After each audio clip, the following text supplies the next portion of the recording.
Alright.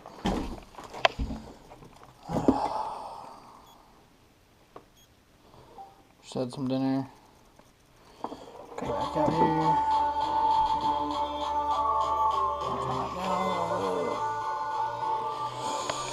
Okay, so started taking apart the dual clutch, twin disc clutch, whatever you want to call it.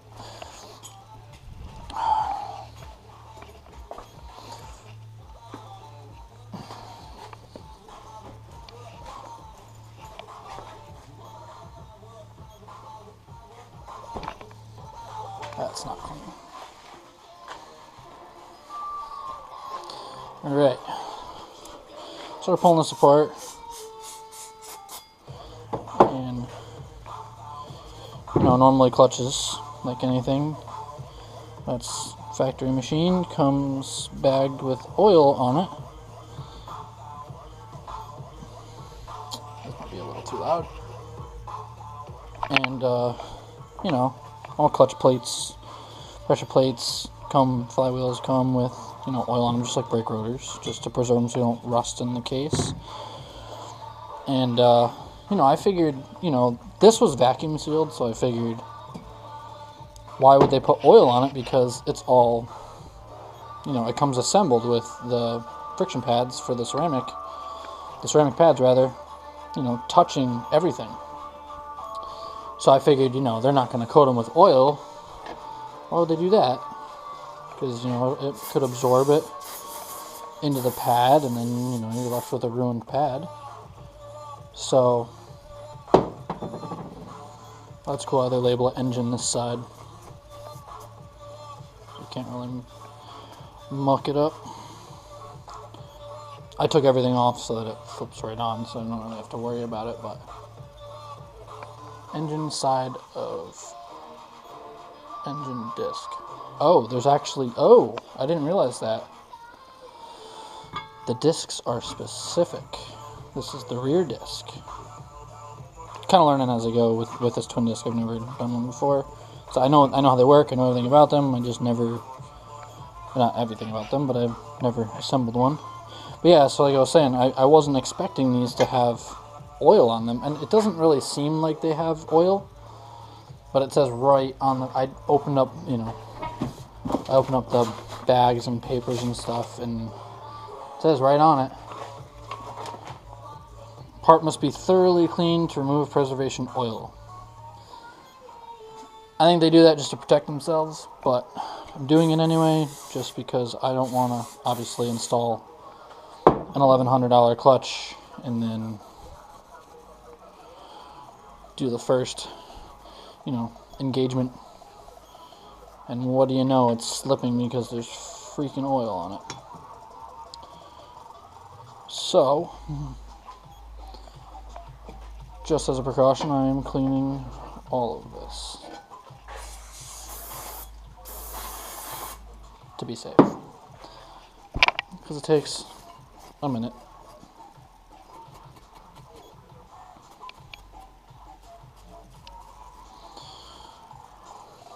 So I grab this like this.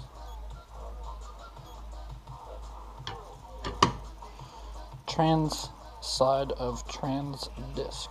That's so cool.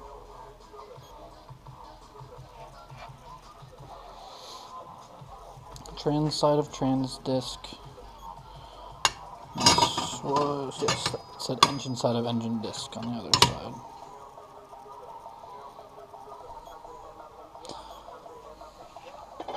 Damn, this is going to be tricky, because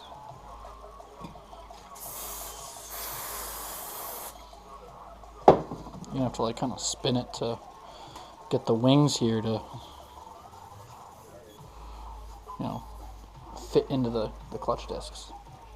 Not the clutch discs, the bottom, the flywheel. Yeah. Alright, now I can put this all back. Shwink. Now I should be able to install the flywheel. It definitely feels dry. Not not worried about that anymore. I'm actually going to put some gloves on. I hardly wear gloves, but you know what? Let's be a little bit professional. Yes. Took the engine off the stand, laid it on the ground, so that I could access the back of it. I could have spent, 20 minutes or whatever, and not 20, it'd probably take me 5 minutes, but I could have mounted up the engine stand to the side of the block to install the flywheel, but I figured it's only going to take me a little bit, and I wouldn't trust this to evenly balance the weight of the trans and the motor bolted up, so I figure I'll just slap this on, then I can put the tranny on. Alright, these are my flywheel bolts.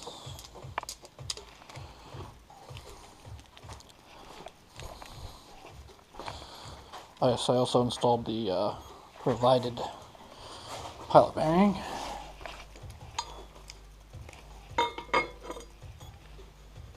Neat.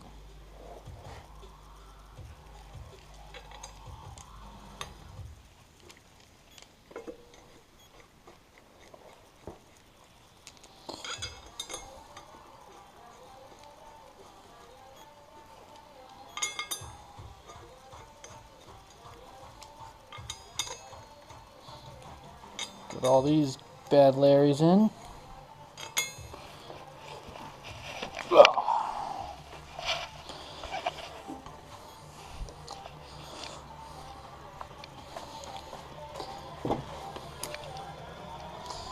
Before you all have a hernia, I am only doing this to bottom out the bolt, so I don't have to thread them all by hand.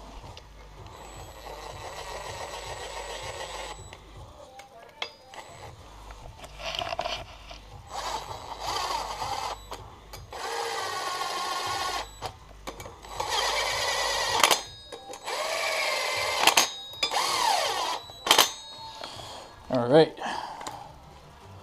Sounded like it was tight, but it wasn't. I had that barely pulled.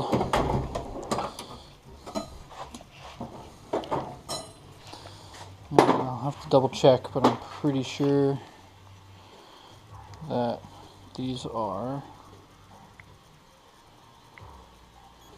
Actually, I forget. I think they were 70. I can't remember. Good old Google will tell me though. 7 Miata Flywheel. Torque specs. Gloves on. Didn't really type on. Alright. Brakes, engine and cooling. That means this should be on here. Nope. Clutch. Here we go. Flywheel bolts. Oh, I called it. Wait, what is there two? First one's foot-pounds, second one's newton meters. Okay, that makes sense, obviously, so the second number is bigger. So, man, I called that. I said 74. I guessed 71 to 75. Pressure plate bolts, we're going to ignore that because this is a different clutch. I'm honestly just going to go to those are tight. They bottom out on the plate. I actually read all the paperwork that came with it, and I was surprised that there's no actual torque spec, that they give you. Maybe they just expect you to use factory, but I've done hundreds of clutches, so I'm not really worried about. Shouldn't torque with an impact socket, so I will use not an impact socket. Yeah, I've done so many clutches that I'm not worried about.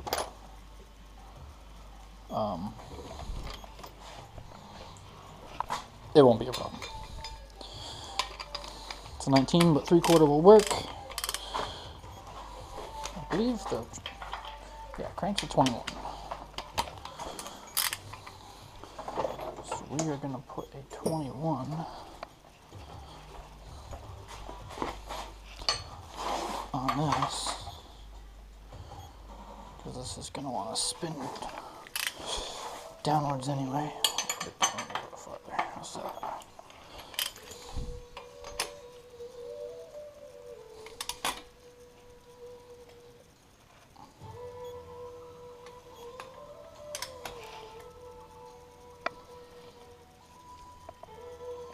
I think it is. It's tightening that bolt.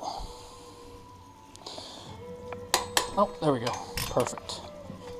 As I say, I don't want to keep going if it's going to keep tightening that bolt, but perfect.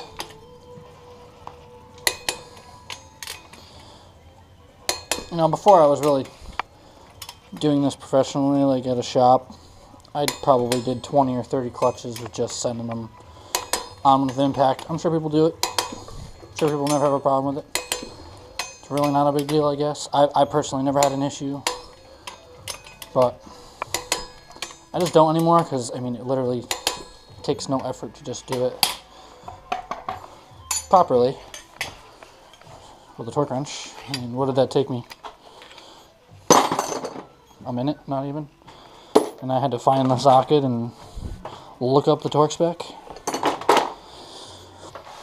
A lot of laziness, and I found this personally working with other people, you know, seeing how other people do, and from personal experience from being lazy.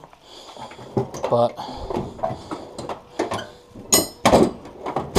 being lazy, usually, especially in automotive, trying to take shortcuts, it ends up burning you in the long run. It's kind of like almost like a life thing. I mean, it's kind of how everything is. Usually when you take shortcuts that you shouldn't take,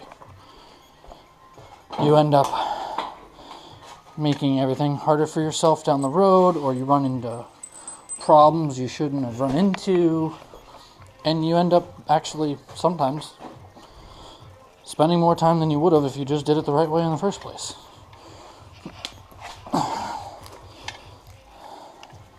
So I kind of stopped taking shortcuts. You know, it bit me in the ass too many times, and I've seen it bite other people in the ass too many times, and it's just like not even worth it.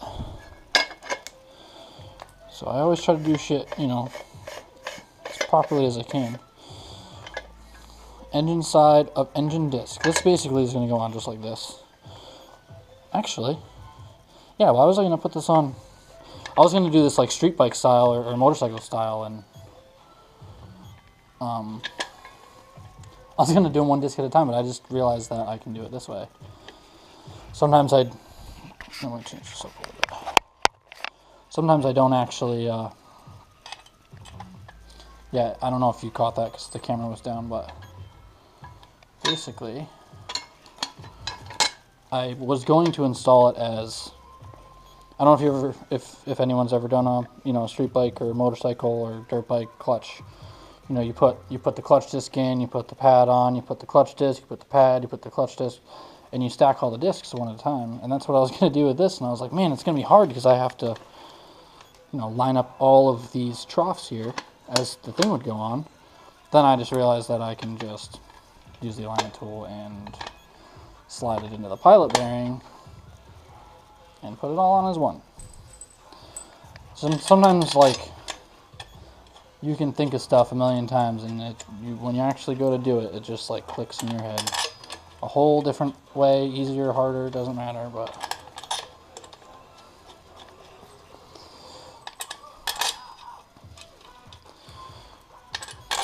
kind of like working at home like this, because, I mean, this is the shit I did when I was 16, even 18, 21 years old.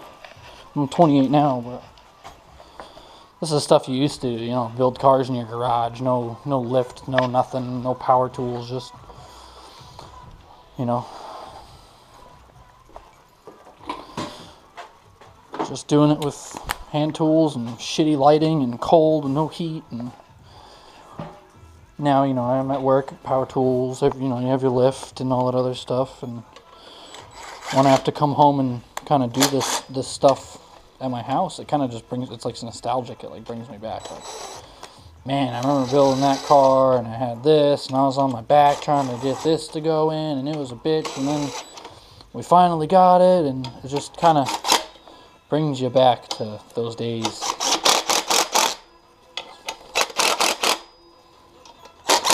So right now what I'm doing is I'm evenly applying clamp force on the spring, because, you know, as you tighten these bolts, it's going to push on that first clutch pad or the friction plate, not the actual disc, but the friction plate, has a ridge on it. Just like any clutch, the pressure plate is sprung, and as it goes on, it applies pressure to the disc.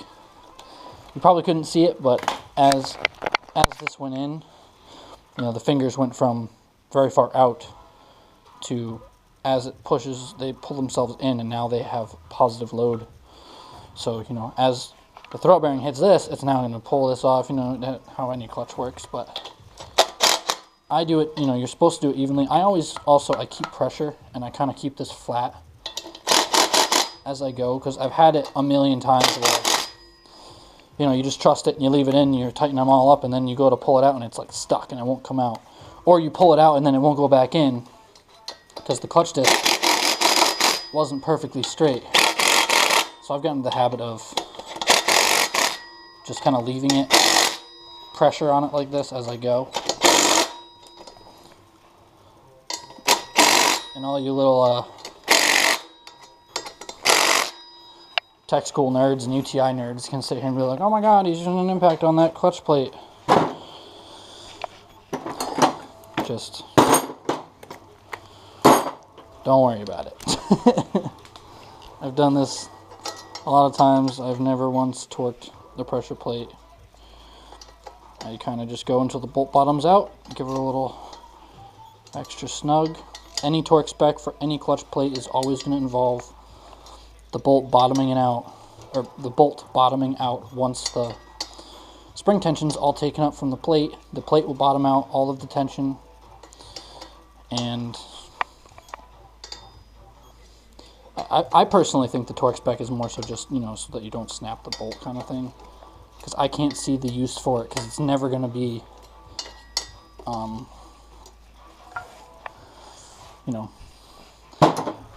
it's never going to be a torque spec where it leaves spring and a gap in the bolt, you know what I mean?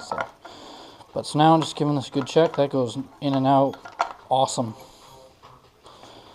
So that's nice and aligned. That's looking pretty damn good to me. I can't wait to hear this thing run. Rev it up. According to 949, this clutch is so small in mass,